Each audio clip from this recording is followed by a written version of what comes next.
record. Bring the music on. Ladies and gentlemen, the rating video for the Audit of Sky 2, which is extremely late because it is literally due in 4 days. Interesting how I'm starting my year of recording with this, and I'm also intending to do an entire stream of this version of Sky 2, and then that stupid remake.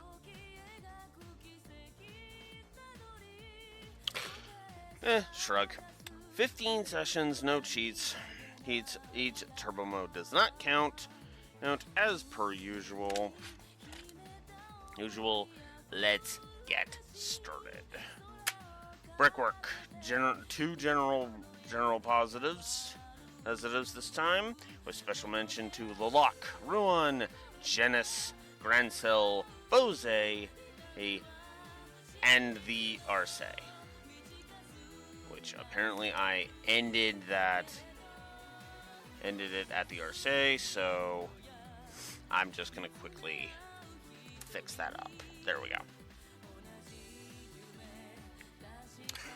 Duda usage was a triple.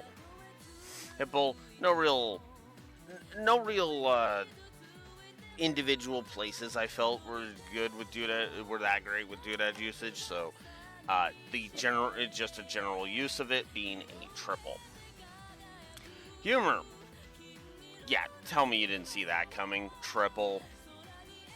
Hipple with multiple lines that just made me laugh constantly, including Estelle politely asking the earth not to shake again until she is off the scaffolding. That's when we arrive in Zeiss for the first time.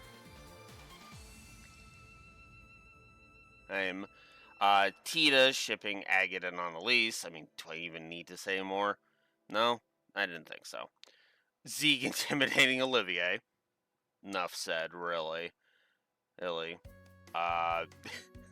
double white stairs Tita and Ren. And I might actually just go ahead and just gather up all of these little things for like a montage of these things. Means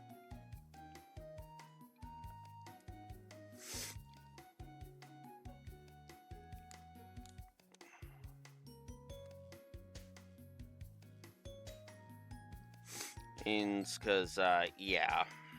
So if Future Alex has put up a bunch of the little moments up while I've been talking about the humor, yeah, that's why.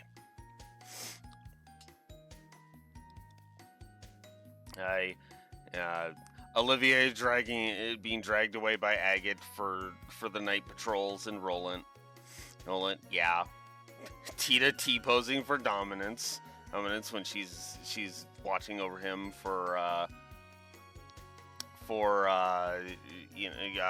when he's injured, and of course Estelle's reaction to Olivier's secret. yeah, just all of it. Oh, hello, DMC Effect. How you doing? Yeah, I'm just being silly, but Sky 2 mixes silly and serious very well. So positive there. 2 positives to the sprite work, 2 positives to the animations. I disagree heavily with the Lore Runner. I think these animations are actually really good. Good. Seriously, what the hell is he talking about with that? Anyways, sorry. I'm gonna try and keep that as far out of this as I can. Visual storytelling, world building, use of background lore, and the use of Limblom effect are all well done, as is the NBC chatter. All good stuff. Very simple stuff. There's some really good foreshadowing, which I thought was easily worth a triple. I like the external continuity. continuity very much. Mostly because it feels like this story utilizes Sky 1 and just builds upon it completely, right? It doesn't, it feels like we're moving everything forward, right? Internal continuity was also a triple positive for me. I felt it was honestly better than the first game, so triple. I think the dialogue is worthy of 2 positives, the localization worthy of 2 positives, and I decided to give separate positives for the atmosphere and the tone. The music direction is well done, as is the consequent storytelling, sound design, pacing, and storyboarding, as well as the story sequencing. The story sequencing is just kind of one, but that's just because I feel like it flows good, but I don't feel like it's as, it flows into itself as well. Like the sudden cutaways to Joshua don't feel as natural as they could be, to name one example. Excellent use of Babylon 5 effect. Because there's a lot of things that mean different, that are different when you know everything, especially in regards to Olivier's secret. The themes of staying true to yourself and letting go of the past are well handled, as well as the theme of working together, as demonstrated wonderfully with the Royal Army actually working with the Bracer Guild. More on that a bit later. So, this is effectively one of the first times we've actually encountered a branching narrative positive. The choice between Shara or Agate as Estelle's initial partner changes absolutely nothing in terms of the plot. Absolutely nothing. Nothing. Story-wise, you are getting the same story regardless of who you choose. It's the flavor that you're adding. You're either adding Shara, who continues to be an awesome big sister, or you demonstrate that the writing around Agate is actually really fucking good this time. So, yeah.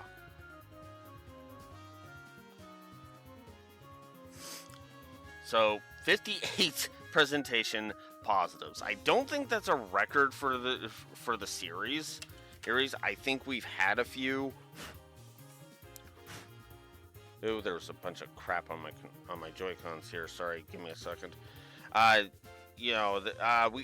We've had more presentation positives in the series before, or I'm pretty sure the Daybreaks beat this, but still, especially for an early Trails game, that's pretty impressive. Sky 2, ladies and gentlemen, it's the one that keeps impressing. This thing, regardless. Estelle was a triple positive. I don't think I need to explain myself all that much.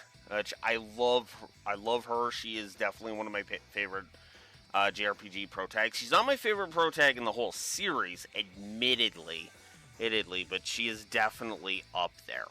Like I would argue she's probably like. Well, okay, if we're not counting Yuna, then yeah, she is like second place.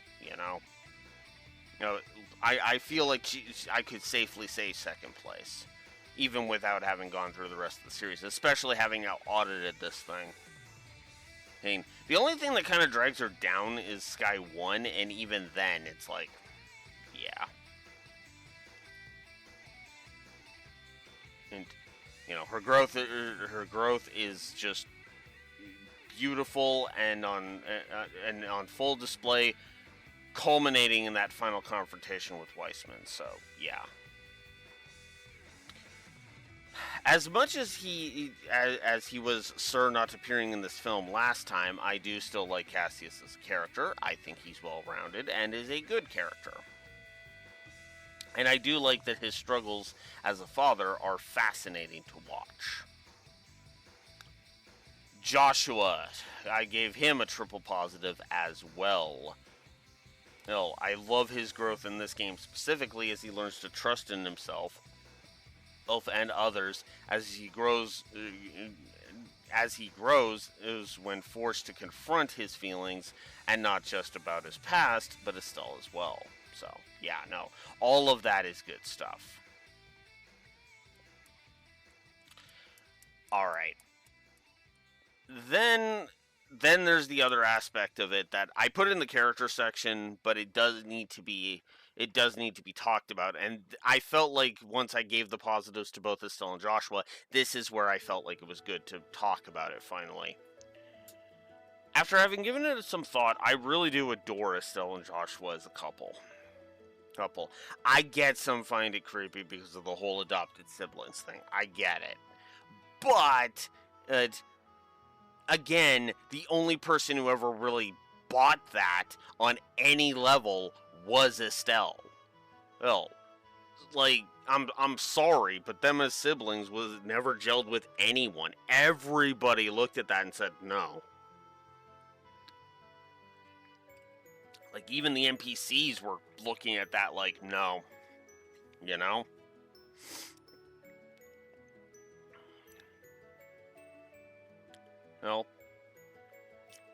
Well, for me, they gel well. And there's no real will they, won't they that just plagues, and I'm not kidding with this, every single other romance in the series. And I do mean that sincerely. Every other pairing that the series is heavily shoves in as canon, you get that stupid cliche, are they a couple? Are they not a couple? Every fucking time. With the two worst pairing examples of that being in Lloyd and Ellie in the Crossbell games and in Reverie, and frickin' Van and Elaine in the fucking in the frickin' Daybreaks, because God, it's like it's so obvious who Van should pair up with, but then they try to forward Agnes as an option. And I've said it before and I'll say it again. I said this during the Sky 3 stream. I prefer Agnes as Van's assistant, not his lover. I don't think Agnes being Van's lover works on any level. Period. And no, not just because of the age difference. I feel like that dynamic just works better as a partnership rather than a romance. My opinion.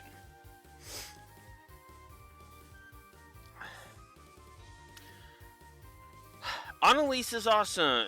Speaking of awesome, Annalise is awesome, and the fact that it took me until the audit for me to give her a positive is just downright wrong, as she easily earns 3 of them. You know? This will be no surprise to anybody who's seen my original review, which this was based off of, or saw this audit run. Even from the get-go, Agate shows that either A, he's mellowed the fuck out, or B, is being written well finally. Or both. Sky 1 Agate, I still maintain this, was a badly written asshole, while Sky 2 Agate feels more like a cocky hothead who cares, which was how we were told he was in Sky 1.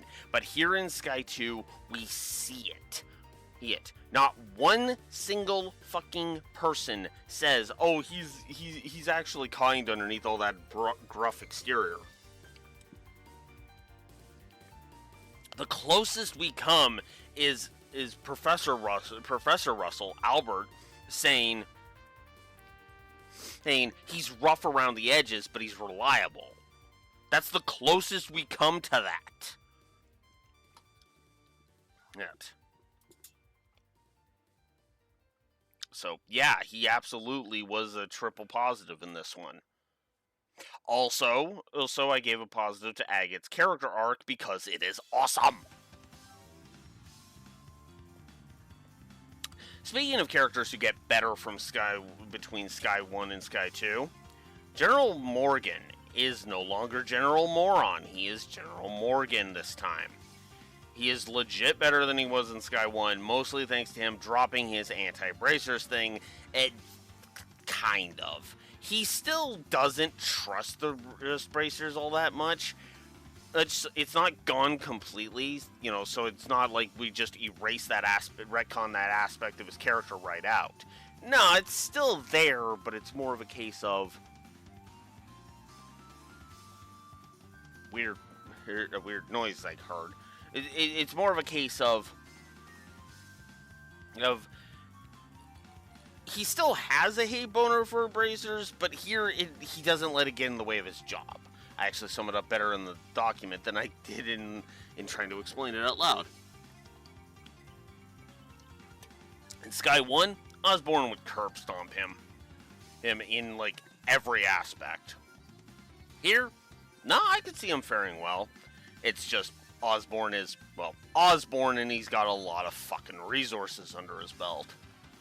I know some people say I oversell how good Osborn is, but dude's got massive amounts of experience to where any fuck up on your part, no matter how minor, he will fucking exploit.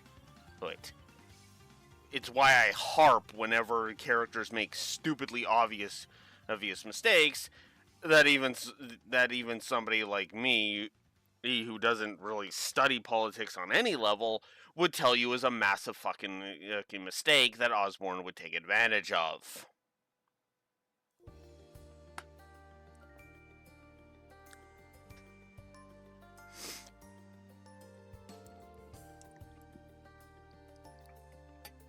Now on to a character that never, ever lets up, and it's just Osborn being that damn good to get the better of him, Olivier. I have always felt he is good as being a Xigbar. It's why I named that. Why my name for that trope is an Olivier. You know, the genius pretending to be an idiot thing.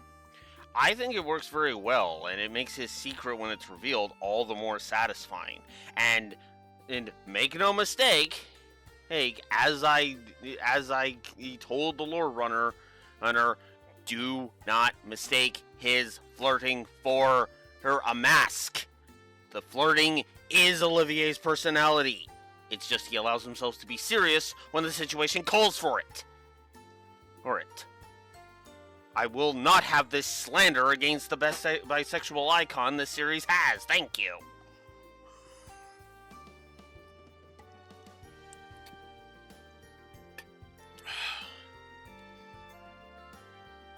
No. There will be no bi-erasure on this channel, damn it. Granted, we don't actually have an official stance on Olivier's sexuality, but that's why I'm projecting, admittedly, but it's like, yeah. I mean, I'm heterosexual and I find Olivier charming, for fuck's sakes.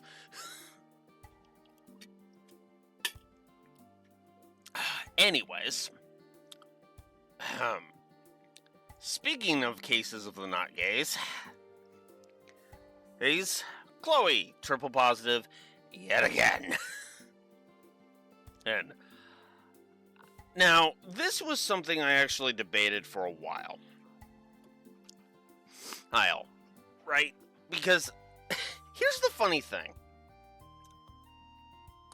Animals getting character positives. Now, for some reviewers, this would never happen, and this is not one that I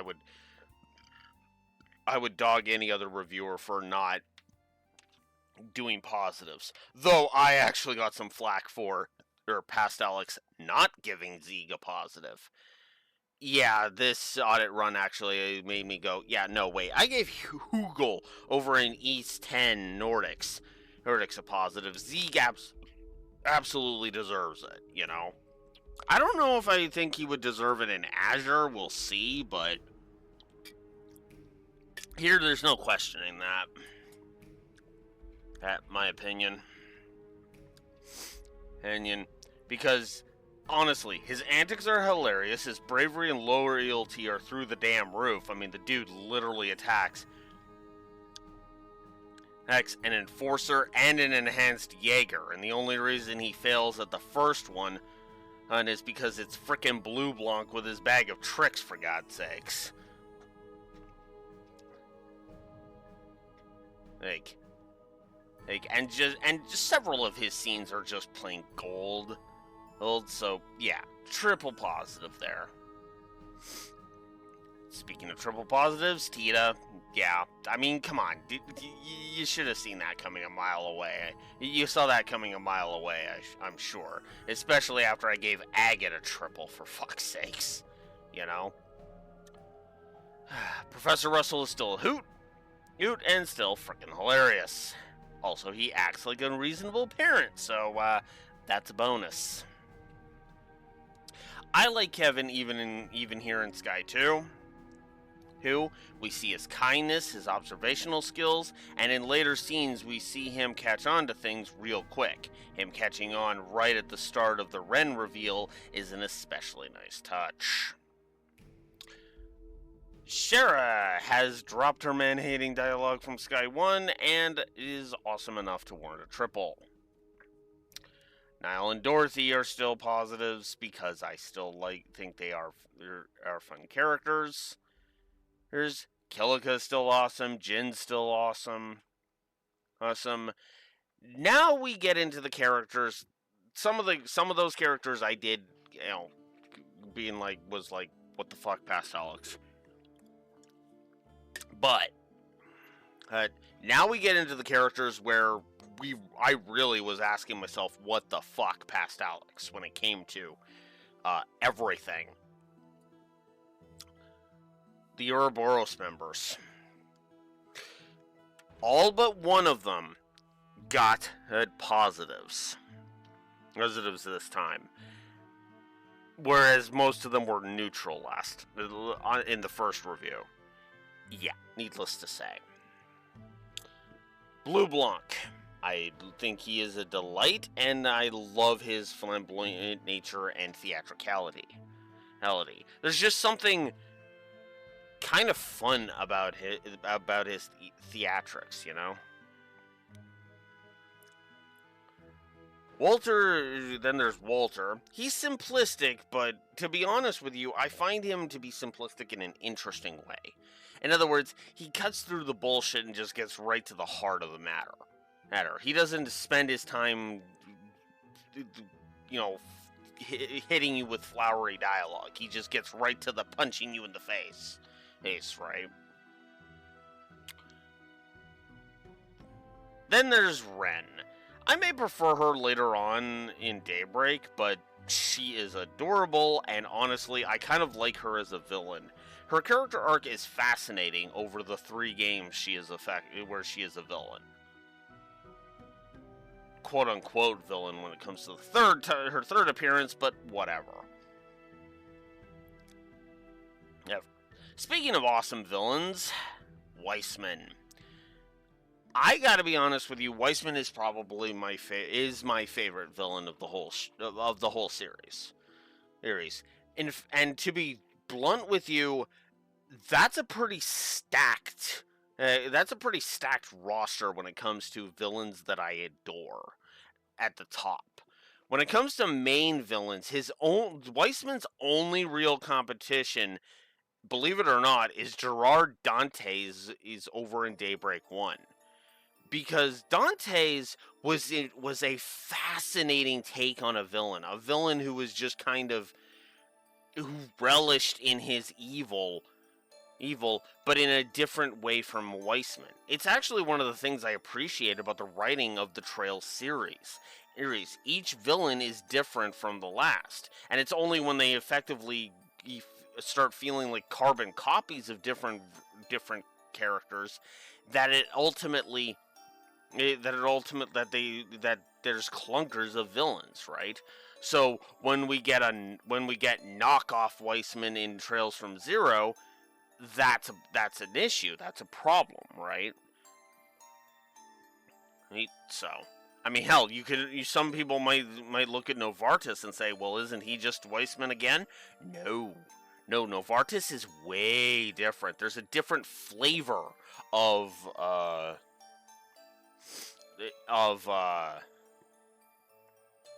villainy when it comes to Novartis versus Weissman, you know? And yeah. So, yeah, that was 43 character positives overall. Massive improvement. Because I think I only gave, like, what was that, like 12 or 13 character positives last time? Granted, a couple of those were character arcs and dynamics, but I count it.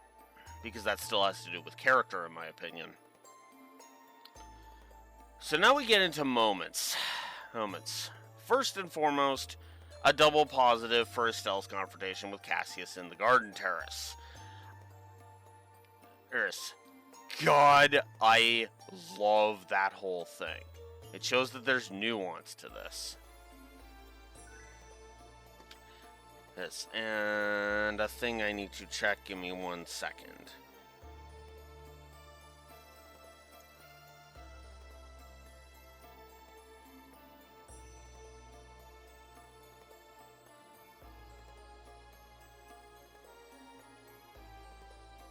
Okay.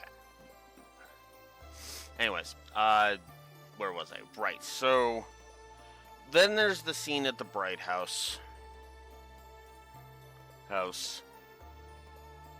Which I admit, this one I'm going to have to go ahead and just show. So this is where you're actually going to start getting, where I'm going to have future Alex start injecting clips here because, yeah, the Bright House scene in the prologue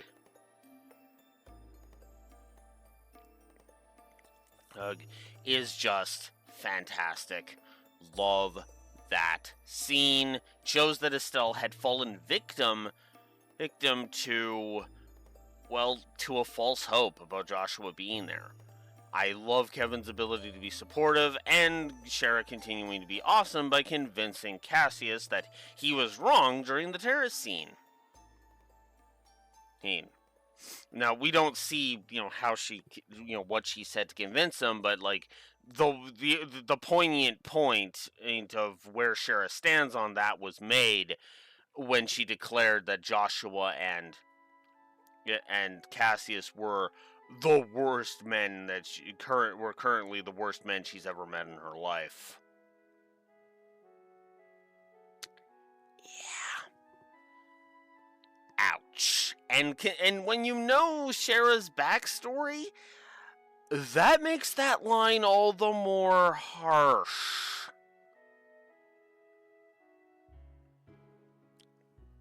So that was a triple there. Then there's the entire plot point of Estelle freaking out, which is realistic and just works on every single level, as it makes perfect sense and is easily shown in every single line that Estelle has. So yeah, that was a triple positive, because holy crap, like, all of Estelle's dialogue during the prologue is just, well, okay, I should say during the pre-title sequence, because that's not really the prologue, the entirety of the prologue, is it? But, like, every single line up until we get the opening from Estelle is just perfectly demonstrates that.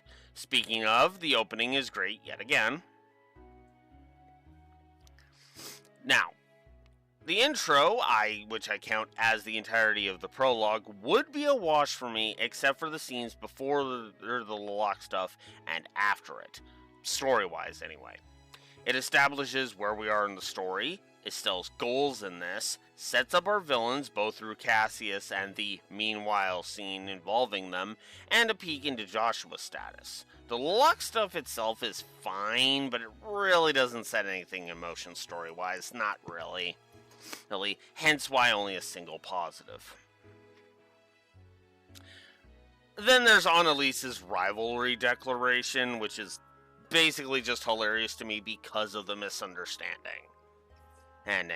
Because, they all think that it's a love proposal when, no, it's a rivalry declaration.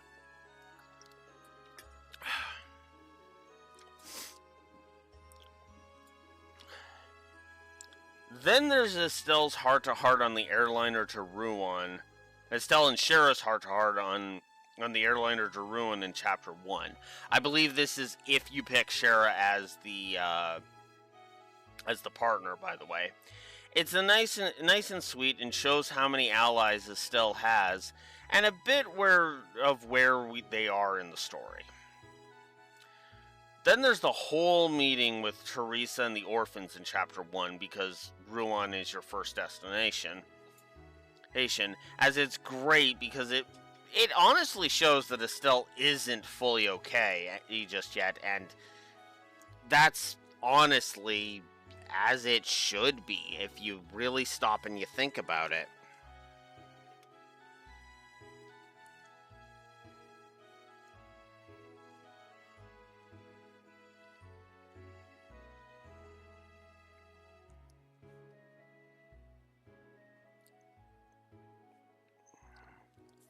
And specifically this thing I'm going to be showing is going to be Teresa basically just getting Estelle to let it out because she needed that. Point blank. Olivier diffusing the dispute on the bridge with a song.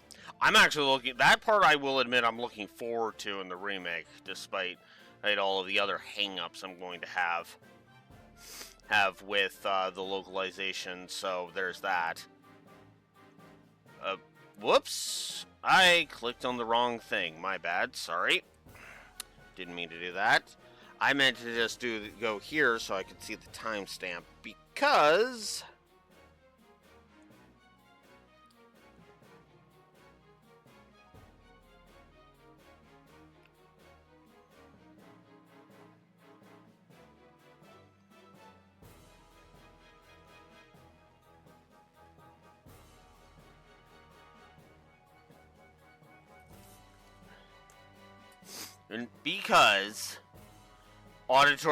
the auditorium heart to heart. Like I don't even feel like I need to really explain this one too much. But honestly, I kind of just love it how they just sit down and they just hash things out about Joshua. There's just something very appealing about that. And I kind of love that. So that was good stuff. Then there's Olivier and Blue Blanc's debate on the essence of beauty, which is honestly great, and how I never gave this a positive before the audit will forever escape me, because it is such a good dialogue that is just so them, and it establishes their rivalry just perfectly. Love it. Triple positive there. Then there's the scene where Chloe asks to be a permanent party member, which I like and really shows Chloe's resolve. And it has some funny scenes to boot. Despite my gameplay issues with it, which we'll get to in the gameplay section, in the gameplay negatives specifically, Election Office Assault is a fun little side story that would be awesome if the gameplay wasn't so damn frustrating.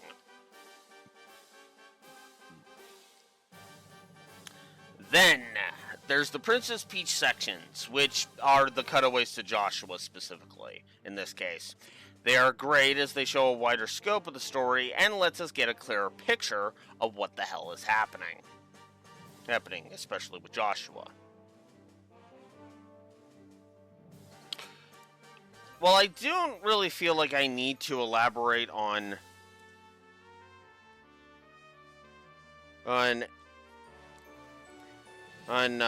you know, the debate and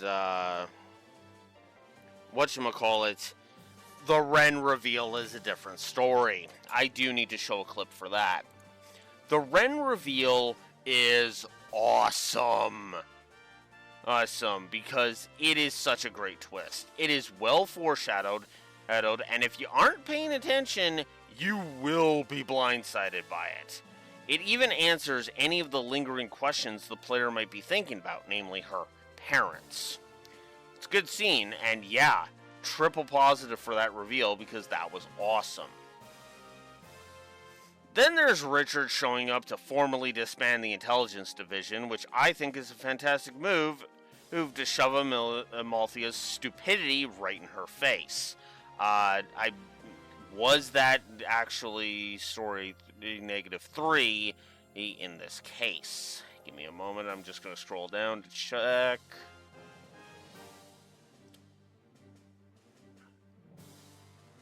I'm assuming that I want to say 5th for that. Yeah, 5th. So I'm going to have to adjust that. Give me a second.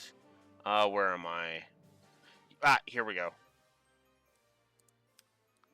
Negative number 5 for more on that. So, when we get to the negatives, we'll talk about that. So I gave that scene 2 positives for Richard shoving that in her face and telling her to fuck off already. Obviously, he puts it more eloquently, but yeah.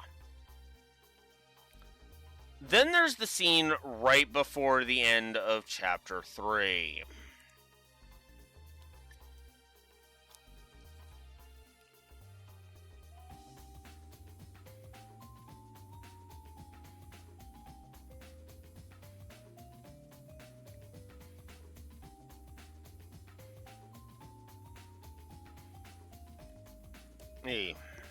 Man, I'm jotting down a lot of clips a lot of timestamps on this one. I love the scene that ends Chapter 3. It shows just how much respect Niall and Dorothy have for Estelle at this point, as they are wanting to keep the fact that Joshua is working with the Capuas on the down low for the time being. It's very short, but very to the point, and I love it for it. Then there's Estelle's airship tour at the start of Chapter 4, which is actually good at showing how Joshua is handling this news about Joshua. Namely, that she's not handling it at all. Very good at all. I also love the scene talking about how Shara met Estelle and her family. It's a nice, simple, heartwarming tale that is nice to know about. Then there's the heart-to-heart between Estelle and Shara when the girls stay the night at the Bright House. As it is a great scene that continues Estelle's character arc and foreshadows what Shara is worrying about at that point. Good stuff. Then there's Estelle's mist dream.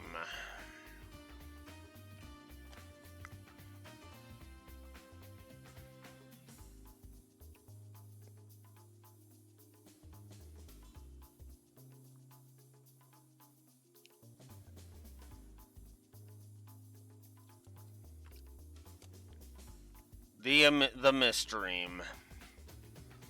It is one of the best scenes in the game. It's a great look at Estelle's past, and the fact that the whereabouts of Light and the harmonica are what break Estelle out of it is just beautiful. So, yeah, triple positive there. Side quest Dissect Secret is one of the funniest quests and scenes in the whole series. And even shows that Olivia can make mistakes as well, which will be important later on in the series, believe it or not. The aftermath of Ravenou being torched. The burnt fields, the NPC dialogue, the music, it all adds up to make this section have the impact that it should. I really don't feel the need to further elaborate on that, because I feel like that speaks for itself perfectly, because we see how everyone is reacting and how it's affecting them. So, however, the timestamp that I am making is different. Is for the next part, the next positive, because as well, it's kind of an important one. I guess I wrote a timestamp that was too far out, but shrug. Agate's confrontation with Louvet. everything about Agate's confrontation with Louve is just awesome, in my opinion. It shows that Agate has hang-ups and the difference between the two. And Tita's moment during it is just freaking amazing. So yeah, triple positive there. Then there's Agate confronting General Morgan. Almost said moron, but no.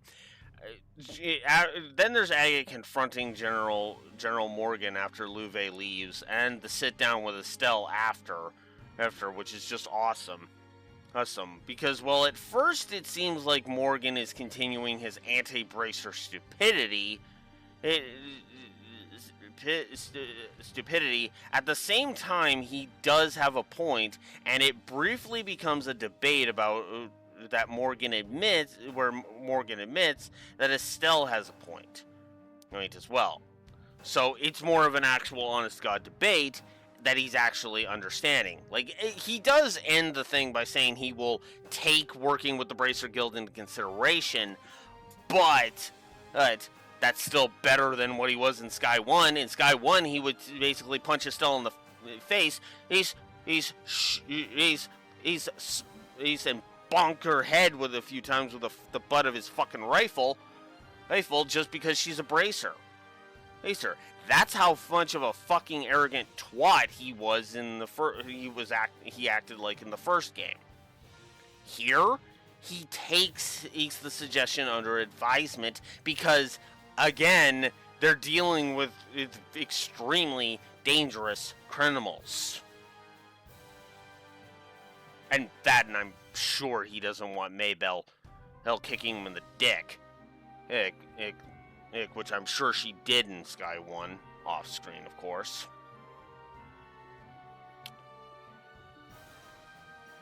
Then there's the scene that I talked about before, complete with Tita T-posing for dominance to keep Agate in bed. Because the scene where Agate wakes up with Tita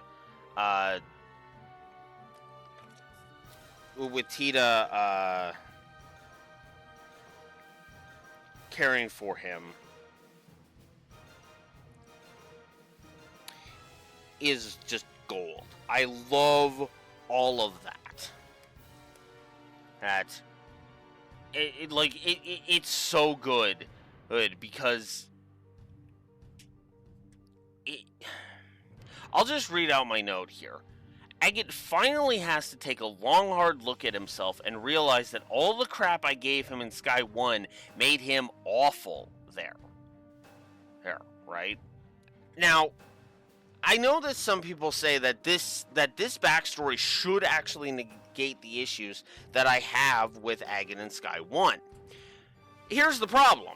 Agate in Sky 1 is still an arrogant dick that needed his face bashed in. Because, yeah, I can explain it, but it doesn't mean I like it, right?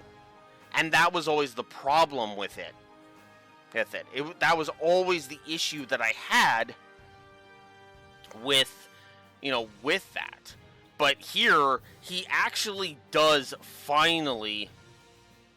He does finally, get to the point where he's actually a good character.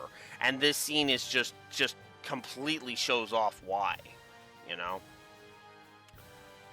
I like the fleet going up against Ragnard. I think it's an awesome scene that shows the army being effective for once, and it has some decent tension. Always nice when competence is on display from authorities.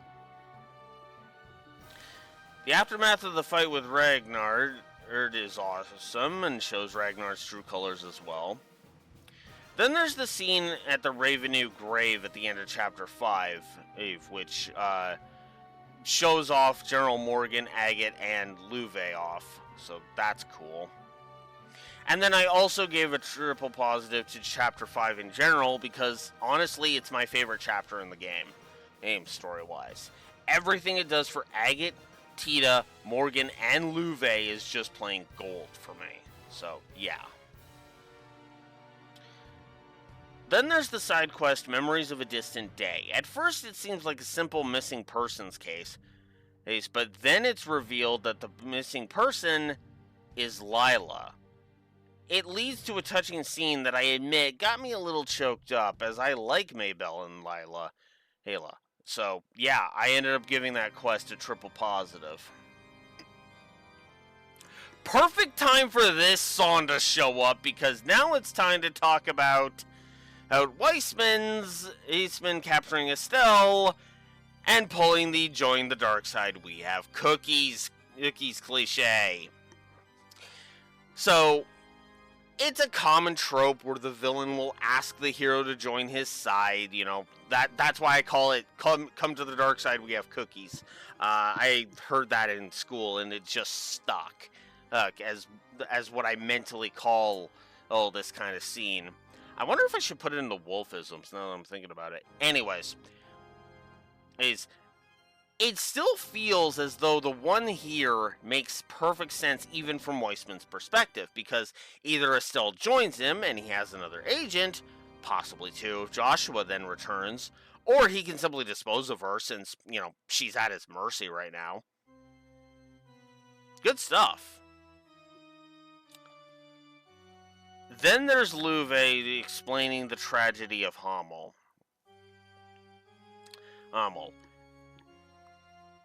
Oh man, the tragedy of Hamel. Ugh. There is a reason why I refer to any harsh scene like for example the burning of Ravenou as a Hamel moment. You know.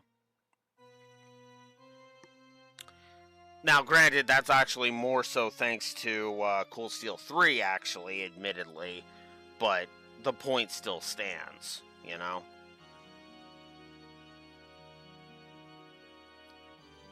No, I do love that it gives a good detailed account that doesn't go too far in the details.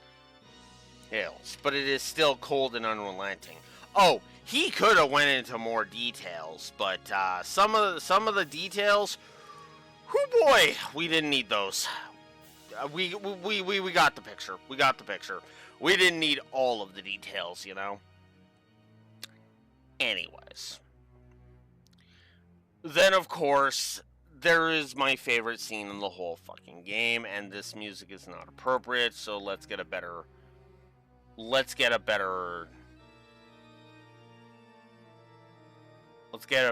song going. This one. Because I don't want the Doom music playing for me talking about this part. Because you bet your ass, yes, I am making a timestamp for this one.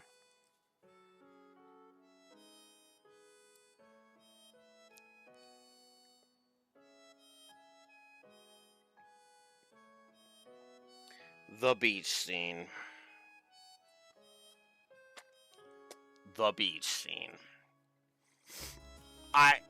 I don't even think I can put into words how much I fucking love this scene.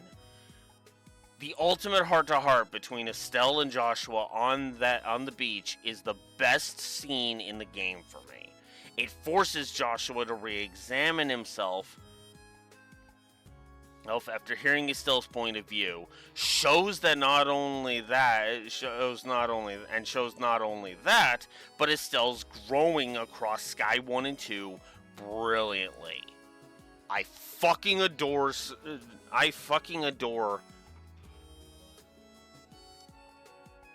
or everything to do with that. Yes, all of the yes. Frickin' triple positive, man. Like, I don't even know what else I can say about it. It's such a good scene.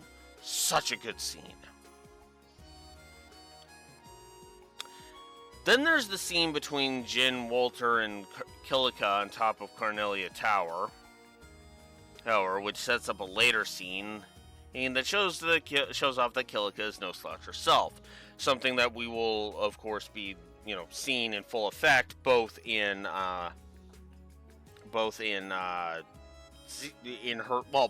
of her later appearances. Let me not be a spoilery jackass. Then there's the scene where Ren talks about how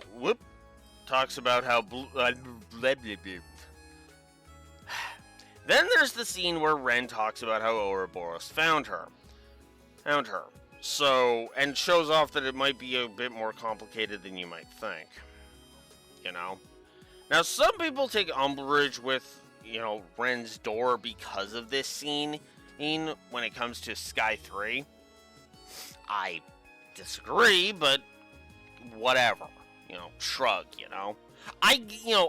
again, we'll talk about the nature of that more when it comes to the Sky 3 audit, because ultimately that caused a bit of an issue, admittedly, including somebody who says they will never watch lore because of the fact that lore gave that a triple negative, which I think was also him missing I also think is him missing the goddamn point.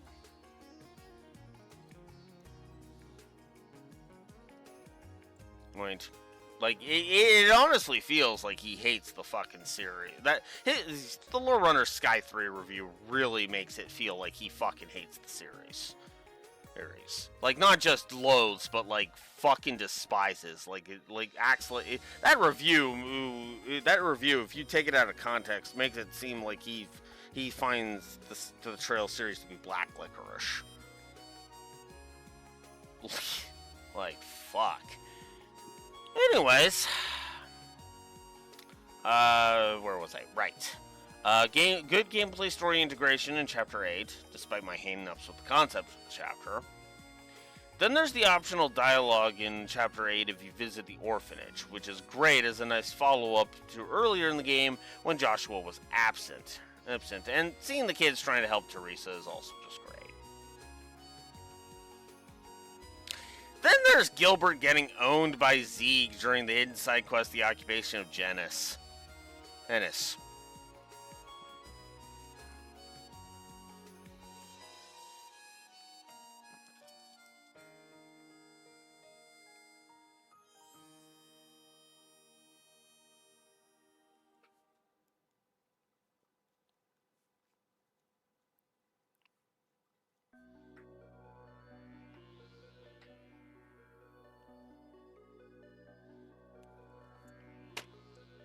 Yes, I made a timestamp to show off Z getting owned by to show off Gilbert getting owned by Zeeg, because of course I did. Also, I just realized there was a bit of black at the bottom, which is weird. I don't mind if it's cut off. It's just, anyways, let's keep going. Also, I gave the side quest itself a triple positive as well, because, yeah. I love that side quest. I'm not pulling my punches for it. Then there's the enforcers during the army in Chapter 8, which is a good scene, and a chance to see the S-crafts of the Ouroboros members if you didn't see them during Chapter 7. Then there's the Calvary moment when Sid and Richard show up, and then the Special Ops Forces, which is just awesome, and a great shifting of the tides.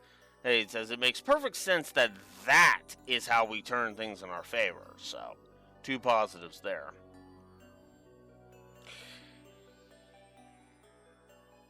Then.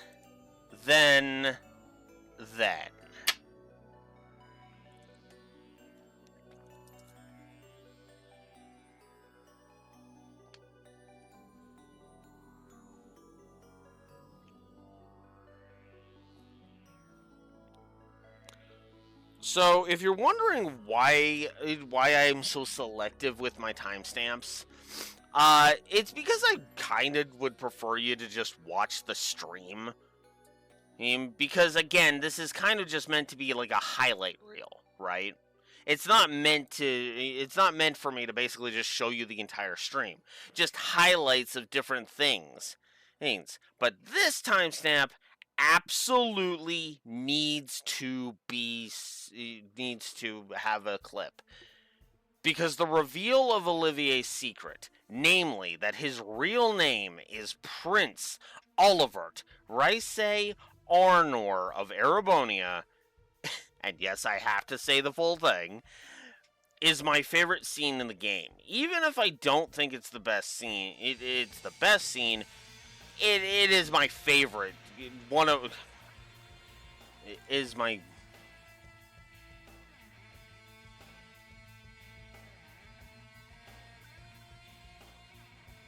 Let me rephrase this because that sounds like I'm contradicting myself. Is my pick for the best scene in the game, even if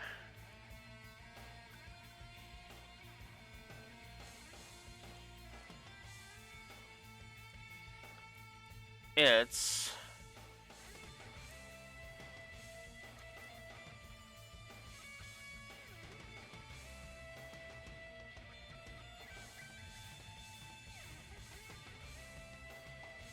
not my favorite, which remains the beach scene.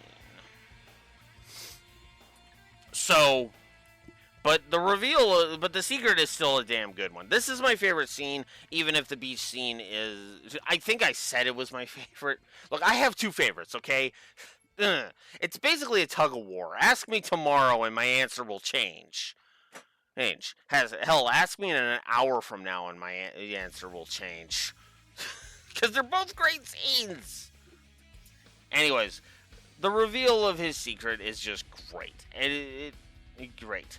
It shows Olivier's cunning, his political acumen, and even gives Chloe and Estelle a chance to shine. That arbitrator bit especially, which is probably the thing I'm going to show. You're playing dumb, huh? Well, fine. And then the arbitrator thing. And such a great moment. As is the moment at the end of it when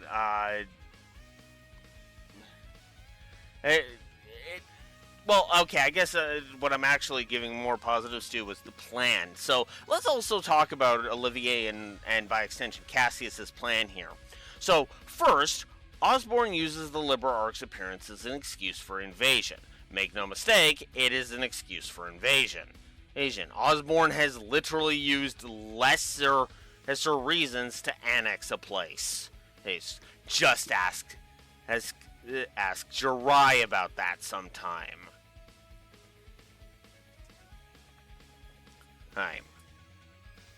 Or hell. Well, no, Crossbell was pretty major, so never mind. Ask Jirai about that sometime.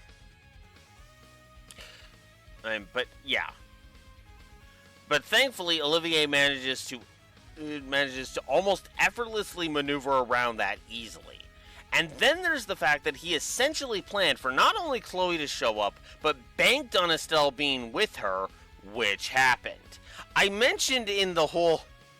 I mentioned in the original.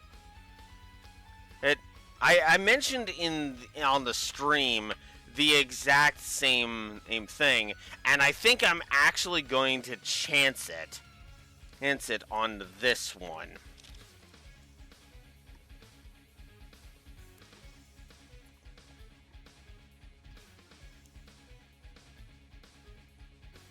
And I'll know what I'm talking about with that.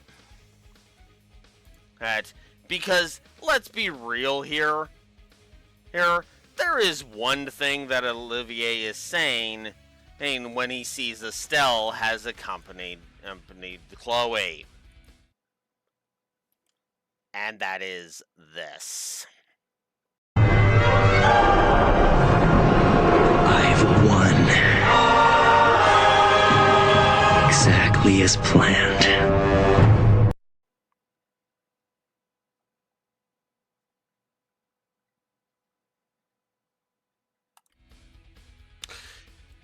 Yeah. Now you might be tempted to pull the Dark Knight clip on me, Ian, say that what Olivier would really say. No, Olivier's a planner. He is somebody who will come up with wacky schemes and stuff, right?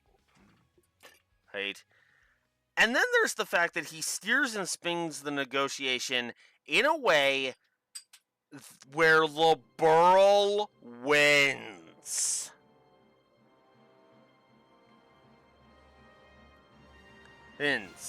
Hot damn, this shit is awesome. Awesome. So another triple positive there. Then there's the final confrontations, which I gave. Jin and Walter, great clash of ideals, love it. The final confrontation between Shara and Luciola is great stuff.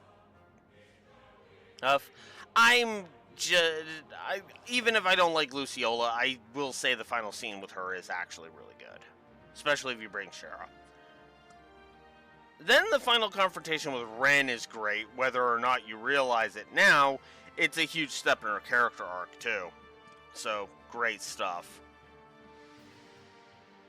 Joshua versus Luve 1-on-1. Honestly, enough said there, really. Then there's the whole shtick of Estelle debating Weissman, which is great and shows how full of himself Weissman is and how much Estelle has grown. So that's great stuff. Joshua breaking out of the mind control. Oh, I love it. 2 positives. Luve's death is well handled, and his final word between his final words and Joshua's grief at losing the last of his original family. Then there's Weissman's death, which, if I don't show in this video, the comment section is going to explode out as to ask me why the hell I didn't see Weissman getting salty, so...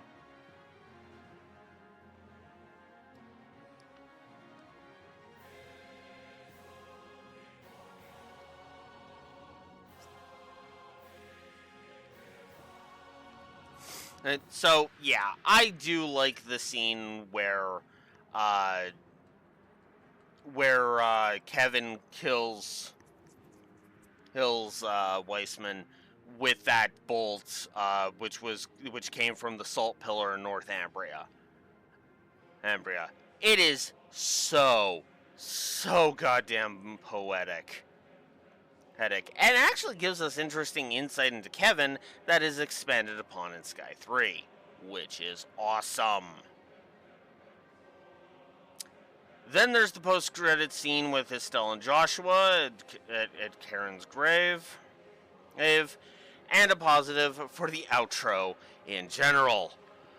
Oh, holy crap! Yep. That was over an hour of me just talking about the positives. Take a moment to realize that. Moving on. Story negatives now, which there are substantially less. Audio balancing issues during the pre-rendered scenes, specifically the ones involving airships. Yeah, I actually think there are some audio balancing issues in the Steam version. Also, the pre-rendered scenes themselves are not very good. They are few in number, thankfully, but I feel they aren't well directed, and in some cases there is the no music problem. As in, there is no music is playing, there should be music there, kind of thing. Why are there several text boxes that shake during some scenes on the RSA? Like, no, seriously, why are they attached to the screen? I don't think it works. That is effectively the shaky cam problem, right? We don't need the text boxes shaking. The actual image itself shaking is fine. Ugh. Then there's the Blue Blanc side quests, which are the shining definition of padding.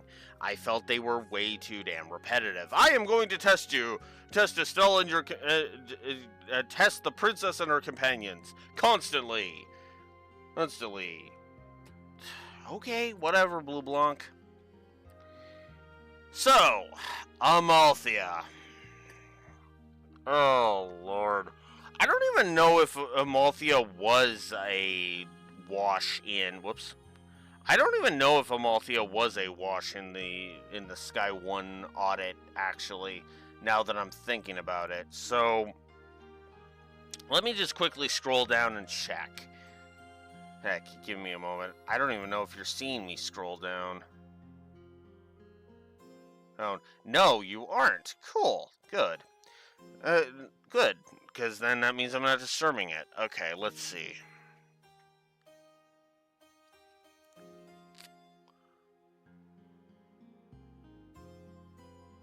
No, I didn't actually. Yeah, so in both the original review and the audit of Sky 1, Amalthea was indeed a wash. But in Sky 2, she's nothing more than a simp for Richard and a paint thinner guzzling dipshit. I know she technically was a simp for Richard in the first game, but that was downplayed.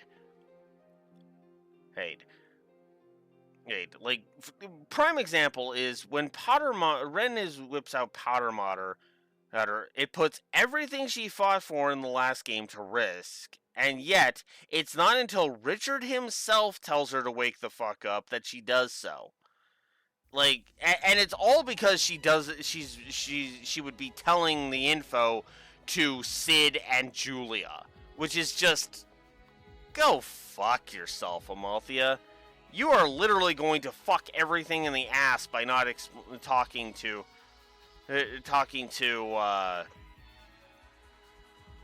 Julia. Like, I'm sorry, Richard should not have had to have come in and tell you to smarten the fuck up, right? So triple negative to that bitch. Speaking of bitches, Josette. Okay, it's hard for me to describe why I fucking hate Josette in the Sky Trilogy, but her entire character seems to be centered on two things: her ego and wanting to fuck Joshua. Real quick, for those that don't watch me very often, I make a distinguishment between fucking and lovemaking. Fucking is just sex. Heck, it's passion, it's lust, it's hormones. Lovemaking is when there's actual passion involved. It's real, in other words. And Josette thinks that she's in love with Joshua when, at best, she is lusting after him. Yeah.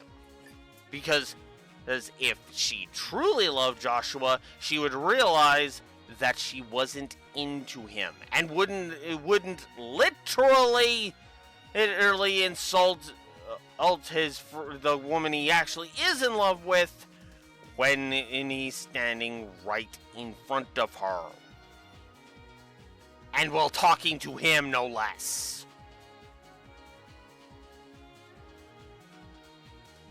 And then you combine that with her shit commentary about letting Ouroboros be in Chapter 6, and yeah, no, like, god damn it, Josette, you are so stupid. Ugh.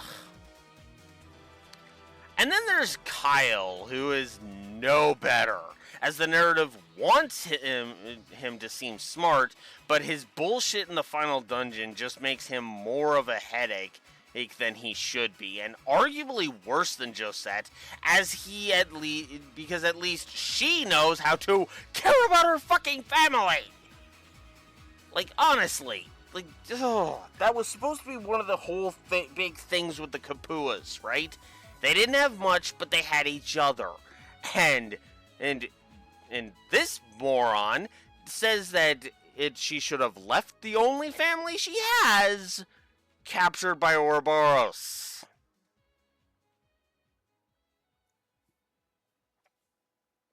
Even though, the people that she shows up with should negate that argument immediately. Especially considering they all got trapped on the Liber Arc. Like, what the fuck else was she supposed to do, Kyle? He'll fucking point the gun at herself and pull the trigger? Because that's what you're basically saying she should have fucking done. Moron.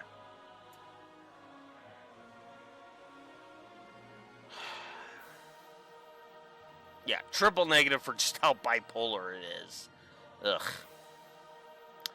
Then there's Olivier's dialogue in Chapter 1 when we arrive at Genis, which is something that has not aged well, as the phrasing makes him sound creepy with no real follow-up like there is in Cold Steel 1, which allowed him to dodge the negative there. Then you combine that with Olivier wanting to protect the girls' dorm, and it's just like, Olivier, no, just, no, ew, stop it. I get it, dude, but, like, no. Come on, man. You're better than that. You have more class than that, damn it. Then there's Wilmer refusing to help us to get to Ragnard, which is just fucking pointless. As I go over in Cold Steel 4, I kinda hate wasted budget, and a few pointless bits of dialogue from Wilmer certainly qualifies. Yes, Agate has a rebuttal, but why the fuck did we need a scene where Agate tells some random NPC to get his head out of his ass? What purpose did that serve in the narrative?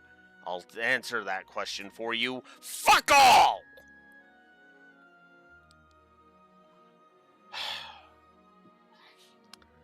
And then upon viewing it again, the rivalry between Estelle and Josette, and Joshua being bullied because he is trying to de-escalate things, is a cliche from anime and real life that I frankly can't fucking stand. And in this case, it serves zero narrative function and is just melodramatic bullshit. Like, you know how it goes, right? Two girls like a guy, hey, and when the guy is like, hey, we've got bigger fish to fry, can we put this rivalry of yours aside and go fry that bigger fish? Suddenly, the guy is the fucktard in the wrong because he's trying to de-escalate them and focus on the important thing that's right fucking in front of you! Who? Put your hormones away for 5 minutes so we can disarm the bomb! You morons!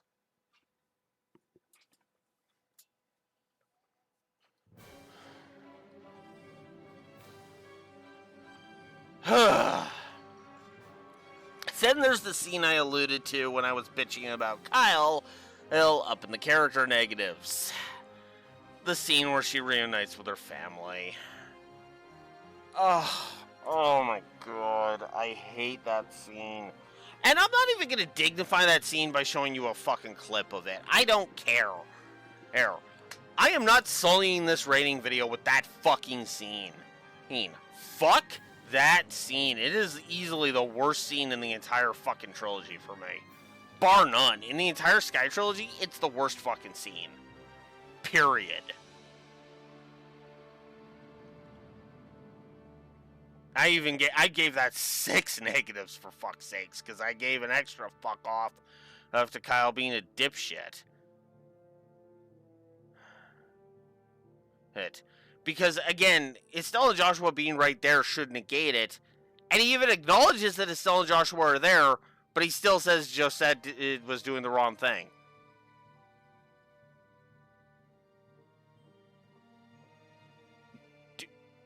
Do you have a brain in your head, Kyle? Do you? Because if you do, you should start fucking using it!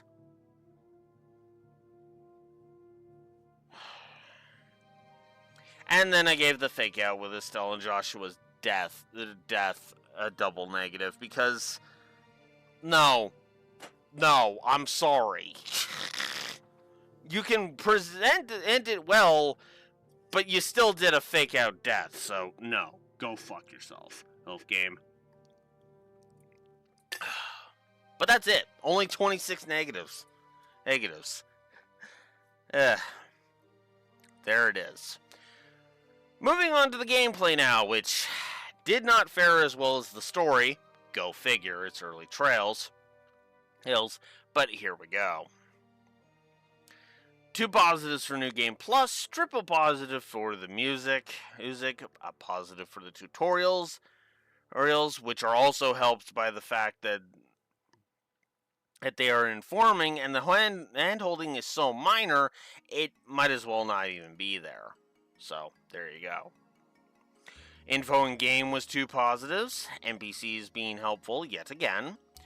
I like the quest log, the bestiary, the minimap, the area maps, the combat animations, the retry offset, because that's always a good thing. I don't care what anybody else says, as the config menu that you can boot up through the Steam launch thing is worthy of praise.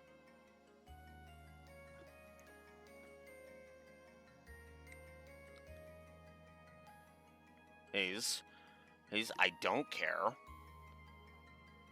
Here, it was included with the game, therefore it should count, my opinion.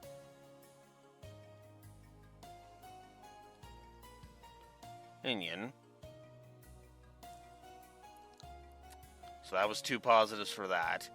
Cooking the S-brake system. The S-brake system in particular will never not be a plus, by the way. Just letting you know.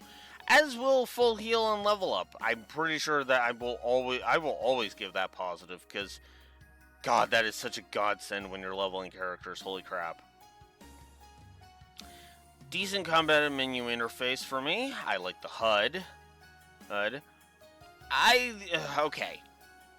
This is something I'm gonna have to re-edit when we get to the Crossfell games. I usually prefer there being a chance to not be able to run, but I admit 100% success rate of escaping, it actually means something in this one specifically, so that's why it's a positive here.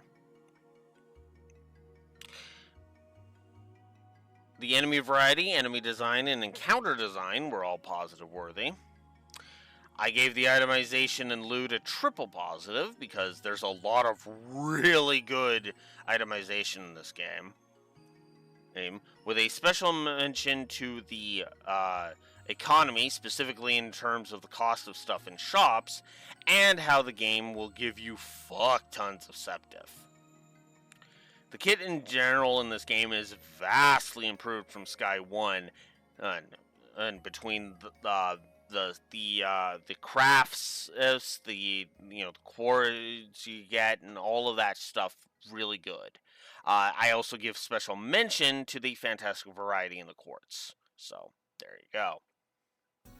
Oh, and the constantly upgrading, and useful pool of crafts. Core combat was a triple this time. Chain crafts are awesome. I also like each character having a different playstyle from one another, which also helps. This is one that stops becoming a thing pretty much past this point. I would have to, do my rating video for Sky 3's audit first to really do that. But from here on in, the utility thing is kind of not something that I, look at too much going forward, because, there's no real, variance, right? And admittedly, Tita's utility is less so in this one. Then here are the... when I did this originally, I was doing New Game Plus, so that's why these are so early. But now it's time to discuss the S-Crafts that I actually like, because the S-Crafts here are actually better than in the first game, in my opinion. With special shoutouts to Satellite Beam for just being a powerful attack. And I love the way Tita looks at that. It does that, right? Hey, I gotta give it my all. Opens up her laptop. She's typing along. And closes up her laptop and then hits a button. And then boom! Giant laser. Love it. Judgment card. I like the risk-reward nature of it. What puts this one above other moves in other games is kind of simple. Unlike, say, Final Fantasy VII with Kate's slots limit break, you can't game over yourself. It is literally just cause a random status to the enemy. I believe it's freeze. It's freeze, death blow, and then there's 2 others. I think it's burn, freeze, death blow, and petrify, but I don't remember that one, which one it is. Then there's Phantom Raid, which is just, it's Joshua's growth in an S-Craft. Awesome stuff. I will run no more. Which is okay in Cold Steel 4, but lesser, right? Right? I will not falter again, kind of thing. Power progression curve is vastly improved from Sky 1, so it was a triple positive there, which leads to good viscerality, which I gave a double positive thanks to that sound design. Quest items are possible to have in your inventory before the quest, assuming, of course, you aren't avoiding everything, so that's good. Good save system and autosaves, worth 2 positives each. I like the overworld design, though you will not realize it until Chapter 8 when you need to traverse the entire kingdom. Honestly, though, the only thing that would make it even better is if fast travel was a thing. So, here's hoping fast travel is a thing in the remake. Because if it is, well, that's another triple positive we'll be giving the remake, won't we? Casino in Ruan is a fun little distraction. Gameplay on the Princess Peach sections offer an interesting challenge, so that's cool. Then the intro during the prologue is great at refreshing you on the basics while getting you into a questing mentality. It does reveal that a lot of the main story quests of this game are going to be more combat focused too, so that helps. Sparring with the Ravens in Chapter 1 is a nice warm-up to get you used to working with your chosen partner, either Agate or Shara. The investigation scenes continue the trend of being straightforward for the most part, and do not overstay their welcome. Stormbringer is a tough but good boss fight. Yes, his attacks are strong, but he has ways around you. That should say you have ways. You have ways around them.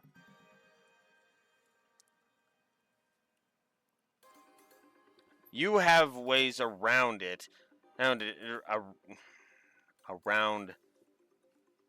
them, and it is satisfying to take him down. The side quest Training Assistance is fun and offers a challenge of 3 back-to-back battles, with the third being worth extra BP, but it's not mandatory to win.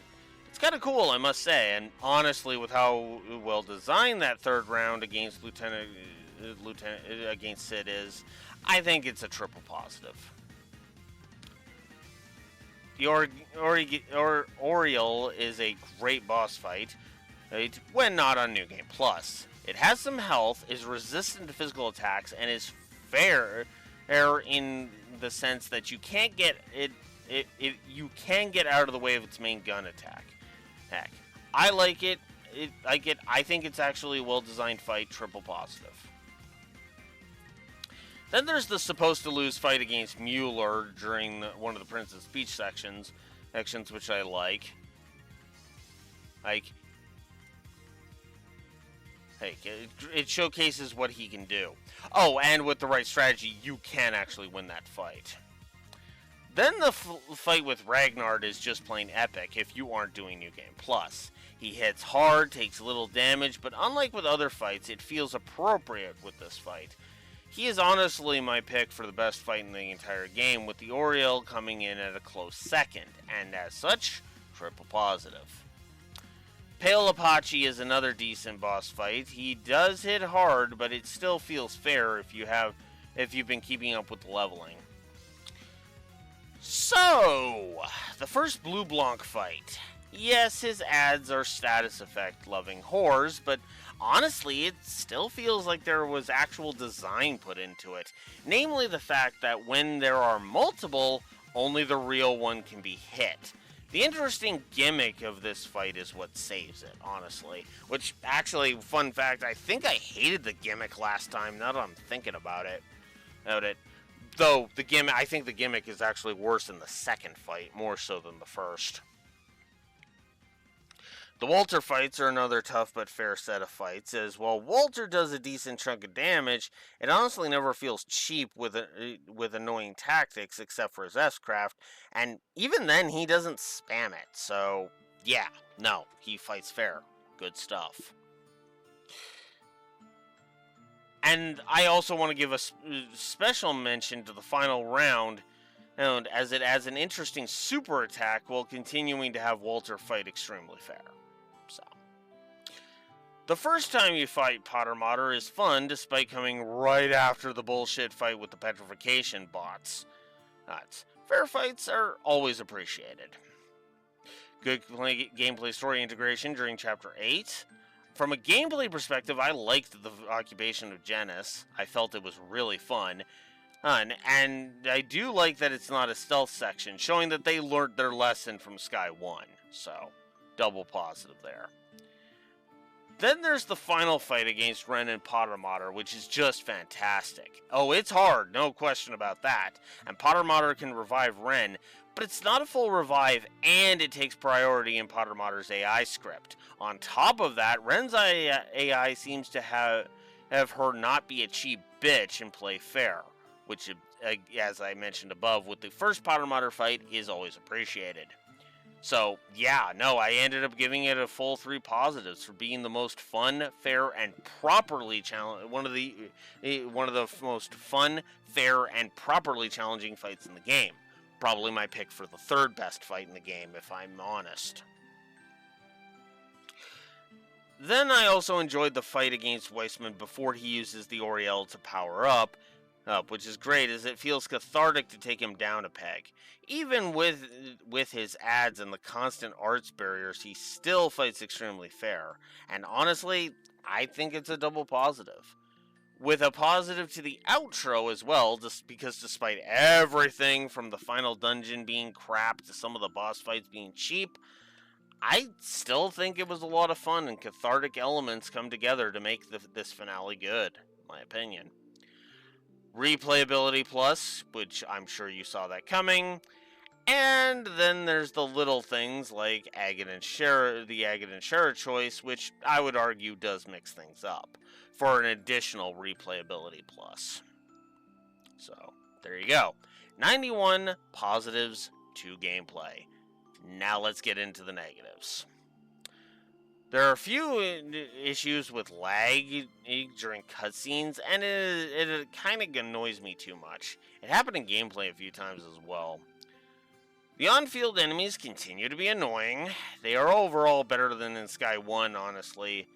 But honestly, they are just as obnoxious with their placement and their tendency to beeline for you, complete with the bullshit of constantly causing back attacks. So, triple negative there. Especially since while there is an Ignon, you can't get it until Chapter 7, which means you're either going New Game Plus as to avoid encounters, or you're waiting until Chapter 7 of 9. Which is basically Chapter 8 of 10, if we count the prologue and the finale. I don't like the scaling X in this one. It's not as bad as Sky 1, but it's still pretty damn bad in my opinion. The lack of a dungeon minimap is just what the fuck. Walkthroughitis got a triple this time. Because there's issues with some of the side quests, and then there's also the books, the fishing, and other stuff. Especially the BP, since to get the highest rank, you need to only miss 2 BP total. So, yeah, triple. Backtracking is still here and still down to obnoxious, so, yeah.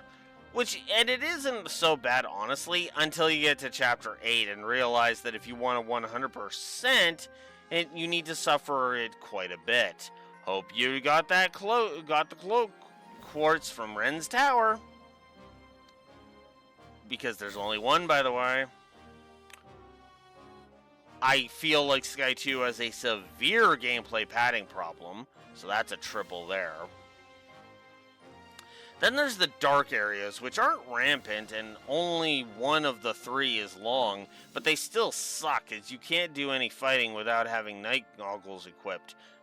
Those that don't have, they start with the blind status effect. And you have to have this annoying, possibly headache-inducing green filter while you're wearing them in the dark areas too. Ew. Escorting NPCs is a fucking nightmare in this one, as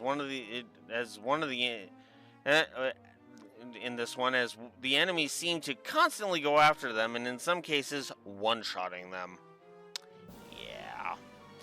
Difficulty curve is all over the place, with spikes in fights that make you have to pay attention, not to mention that this even happens with frickin' trash mobs, which is just, oof.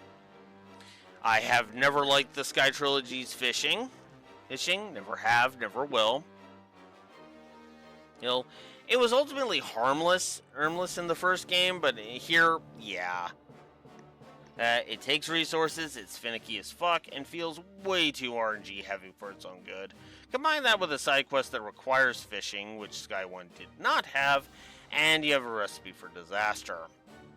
I hate the Blue Blanc quests even on the gameplay axis because they are boring or repetitive.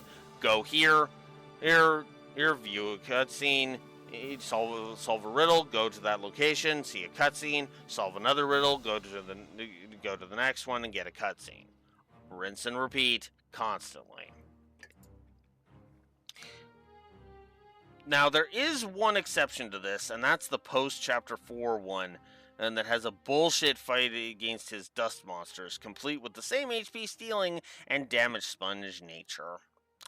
Yay. Wasn't a fan of that. I also wasn't a fan of the status effect fetish, which I felt was a triple negative in this one. There's accuracy and evasion issues. Try to be shocked. The need to open up the menu for quest items is a little cumbersome, as it is, which is a problem some 4X and strategy players complain about with menus, namely the fewer clicks the better, and to be blunt, it is just better when having the key item in your inventory is enough. Having to go into the menu and select the item yourself is an unnecessary extra step. Some games like Chrono Cross will actually have like a pop-up window where you can select the key item to use at specific points. Even that would have been better. Which means, yeah, no, any way you slice it, face it, Sky 2 has no excuse for this. Then there's the BioWare problem, which is flavor dialogue that is locked behind bringing specific characters.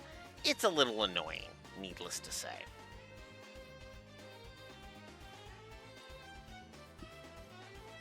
I don't like the St. Croix Forest because upon re-examination it kinda sucks. The idea is neat and interesting, but the bullcrap of the labyrinthine nature of it, of the design, and you combine that with the lack of a dungeon map and it's just oof. I don't like the chest in Ruin containing those fate fetish mobs called the Puppet Fraggers. And then there's Election Office Assault, which from a gameplay perspective is a terrible side quest. It's all about running around and trying to get information, but the problem is that if you question the wrong people in the wrong order, you softlock yourself from completing it. Yeah, triple negative there. The Mad Tree quest monsters in the Grand Cell sewers are annoying, as their entire shtick is status effects and constant reinforcements with status effects. Yeah. Well, optional this time around, the Grand Steel sewers are still a maze of irritation that stands in the way of your 100% playthrough. While the steam at the end of Chapter 2 was okay, the mist in Chapter 4 gets headache-inducing. Mistwall's Bell Maze can go to hell for the lack of convenience on what the fuck to do. Not a fan of it being either you know, or you stumble onto the answer with no in-between. Zakwam and Jokubo are irritating, and I have no idea why I liked them last time. because of the ads and the constant canceling of your arts. Also, the constant confusion. I still don't like Nebel Valley. I find it hard to navigate. It's still full of annoying enemies. This is one that I'm sure that some people are going to disagree with me on, and the first one I'm actually going to make a timestamp for, because I actually do think I should show this off. Just so you have a visual representation of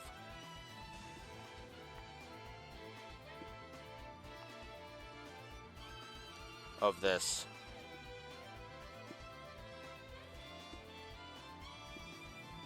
And that's the Gilbert fight on the Glorious. This is, of course, when Estelle is captured and she has to fight Gilbert solo. I really am not a fan of that fight. Gilbert won't shut the hell up, and his voice acting is annoying. His goons can heal their allies, and his attacks are not fun to watch. Combine that with the fact that it's up to RNG if you are even going to stand a remote chance in Gehenna of winning, and the fact that you have to win and it's on a time limit that if it expires you don't get the BP. Yeah, all of that is just damn irritating. Hey, so triple negative there. God, I fucking hated that fight. Also, speaking of the Glorious, I really don't think it's a very good dungeon. I think it's overlong, it's deceptively linear, meaning that it forces you to go a certain way, and also, it's full of samey corridors, making it more of a pain than it should be.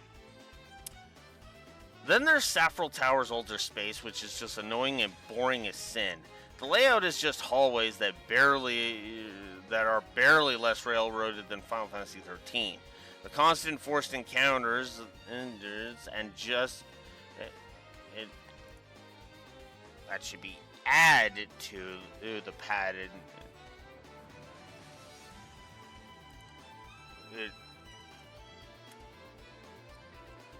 to the padded nature of the dungeon, which just puts me to sleep.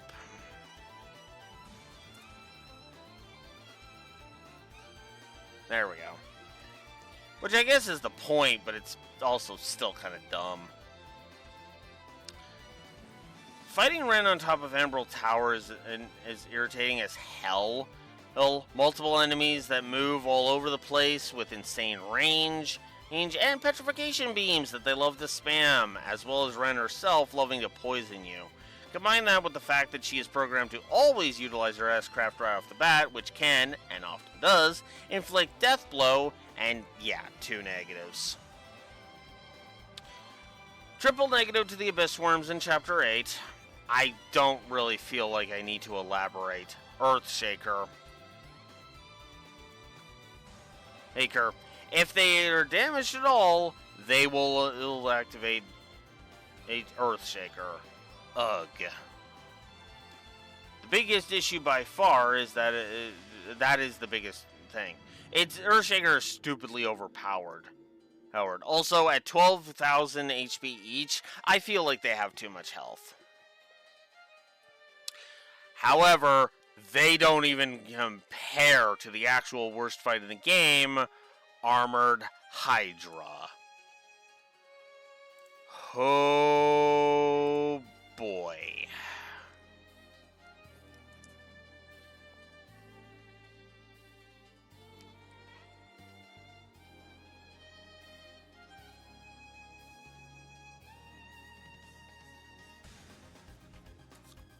Armored Hydra.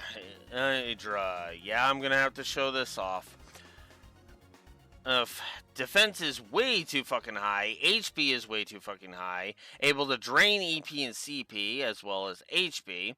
The HP drain is even worse because it can target multiple party members for around 1,700 each. Which, in case your math is failing you, means that assuming it is 1,700 and 3 party members get hit by it, that means that this fucker heals for 5,100 HP, when at most I was doing 1,300 with dark matter.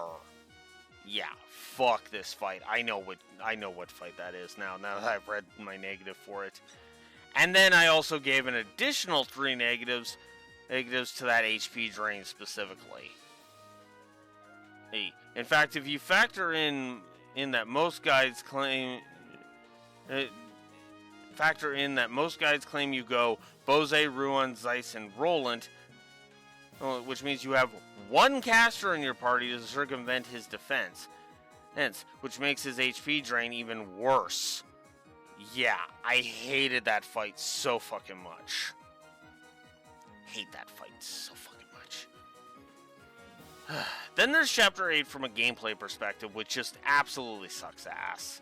The monsters during it are annoying, the backtracking is awful, there are 3 hidden side quests, only one is any good in my opinion, the awesome occupation of Ennis, and with one being neutral and one that can go to hell. Gee, I wonder which one can go to hell. And since fast travel isn't in the series yet, it is essentially a giant load of padding.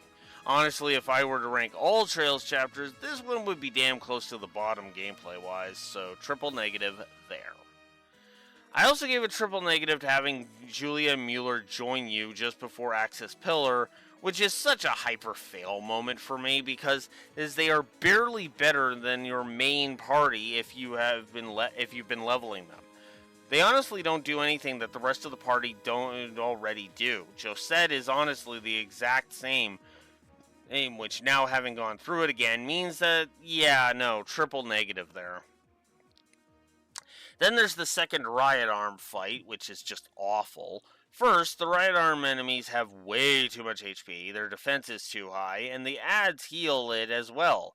Hell is them being infinite until you beat Riot Arm. You see the problem here? Yeah, triple negative. Then there's the final Blue Blanc fight, which can frankly go to hell. The status effect that ignores Grail Locket, the multiplying, which was queued at the Chapter 7 tower, is now just annoying, and then there's the fact that once you start falling behind, you're basically fucked. So, yeah, no. Then there was the Luciola, the final fight against Luciola, which was a test of frustration and being fucked over by RNG. She keeps doing this illusion trick that replaces one of her clones with a party member, and it's fucking stupid.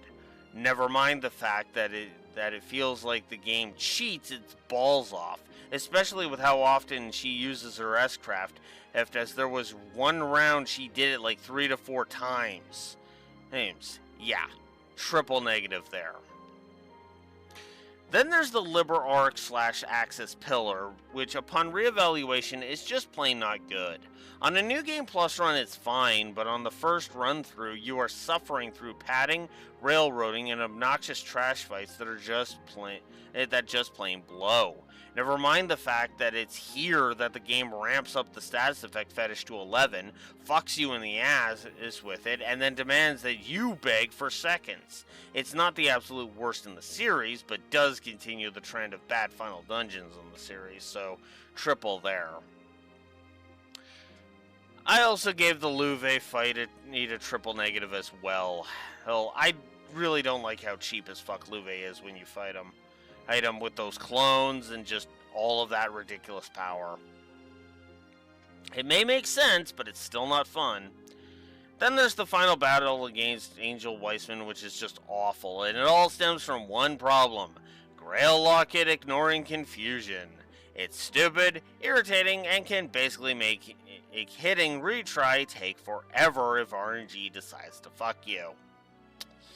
Yeah. That's the first round specifically, excuse me. I think I said the final round. Because the final round against him is also bullshit. Constant ads, constant barrier changes, which I usually hate in general, to be honest with you. And the fact that he has an absurd amount of HP to culminates in a frankly annoying boss fight. 77 gameplay negatives. Whew. That's it. That's it. I got through it. Woo! I did it. God, the better part of 2 hours. So, yeah, overall, despite all of those problems I mentioned, Sky 2 is still amazing. And it's a game that keeps surprising me with how good it is. So there it is. Alright, so I think that's going to wrap it up for this session. Next up, I got to work on this rating video for Sky 3. After I get all of this edited, which is, yeah, it's going to be quite a bit, because I've got a lot of time. I took a lot of timestamps in this one. Gee, I wonder why. Until next time, this is Blue Wolf Alex of the Lore Walker signing out. Have a good one. See you in the next one.